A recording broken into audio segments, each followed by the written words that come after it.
سكارة طلعوا في نوعين فاونديشن جداد وفي كونسيلر، تعالوا نجربهم. مش راح تستوعبوا قديشها كبيرة. اوكي، على هاي الجهة راح نجرب المات فاونديشن، وعلى هاي الجهة راح نجرب الجلوي فاونديشن. اخترت درجة 9. شايفين طلع لي كم من حبة؟ تعالوا نشوف. اول اشي خفيف على البشرة، ثاني اشي غطالي كل عيوب في البشرة، يعني تغطية كاملة وفلولس على الوجه. تعالوا نجرب الجلوي. كمان هون في شوية حب طلع لي. الجلو واضح من اولها. كمان واو، افرجيكم عن قريب ليكو الجلو محلى. بيرفكت. اسا الكونسيلر 06 حسيته مناسب. هذا المات كونسيلر. اول اشي كثير عجبني انه الابليكيتور كبير. لو ندمج ونشوف كيف تحت العين. واو. تعالوا نشوف فوق العين. او ماي جاد التغطية ليكو.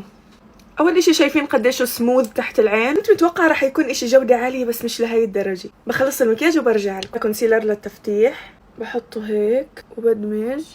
قديشو بندمج بسهولة. 3 ثواني دمجته. قديشو مريح.